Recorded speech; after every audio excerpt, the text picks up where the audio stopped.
I Should Be So Lucky from the 1980s. Right, we've got live on air now Brendan Kay, the chairman of Witney Roundtable. Good morning, Brendan. Bill, good morning, and great to be following Kylie. Clearly, I am lucky this morning. Absolutely, yeah. No, I managed to find a Kylie song last week and bought the record, so I thought I'd play a bit of Kylie because most of us who are in our 40s and 50s remember Kylie Minogue. Indeed. Brendan, enough about that anyway. So, Witney Beer Festival, and how's the planning going for next Saturday's event?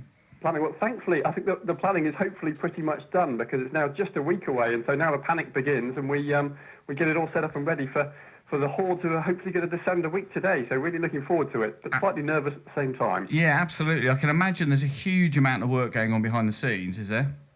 Yeah, absolutely. I mean, the big work is now done, and really we're just waiting for all the deliveries and everything to hopefully turn up as planned, so we can deliver a great event on Saturday. Certainly the forecast at the moment, fingers crossed, and probably shouldn't be saying this, but looks reasonably favourable, so that'll make a big difference to the day. Absolutely. So tell us a little bit about the venue, because do you have to go to the bishop and get permission? How does it all work? You know, is it the only event in the country, a beer festival that's held in a church? I would love to say that we're unique. I think there are a few others, and certainly, our very own Church Hamborough held one in at the beginning of February this year. So they've sort of followed Witney's lead and realised this is a great thing to do. I mean, the church is an iconic and fabulous venue, not only that, probably the biggest suitable venue for a beer festival in Witney, and we certainly fill it to capacity. Yes, we do need permission, and we're enormously grateful for the support and that we receive to allow us to use the venue, but it's great, and it's great to get the whole community up into St Mary's Church in Witney. And I think you're very fortunate that Toby, the rector, is a massive supporter, isn't he?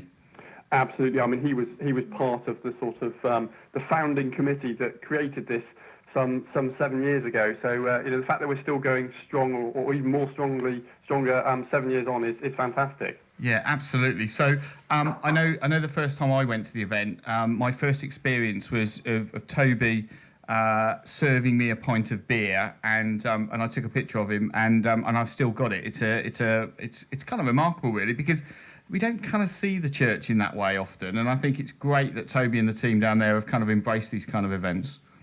Yes, I mean, it's a phenomenal building, but it is falling into disrepair. So part of the funds of the Raisers Beer Festival, they all go to charitable and good causes in West Oxfordshire. One of which is the fabric and structure of that building, because it'd be such a shame if that were not to be there in hundreds of years' time. But it does need an awful lot of work and support to keep that up and running, because none of it is funded by the taxpayer or central government. So it's really important that we can help support that and keep the venue there. Yeah. But yeah, great event, and more people come every year. So absolutely, so we're really looking forward to it. So 7 days, 2 hours and 24 minutes to go. How do can people still sponsor the event? How does, if local businesses are listening and they want to kind of get involved, is there still time to do that?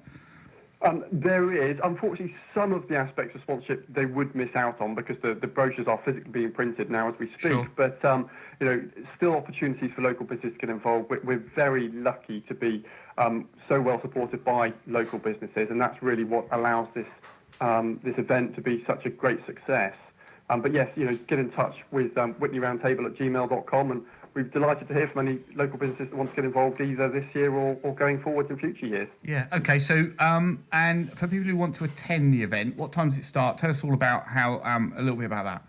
Yes, so the event will kick off at midday, a weekday, so on Saturday the 5th. Doors will open then, and basically be open all day, and we don't do specific timings because it is a one-day beer festival. The vicar wants the church back on Sunday for some other sort of event. Of course.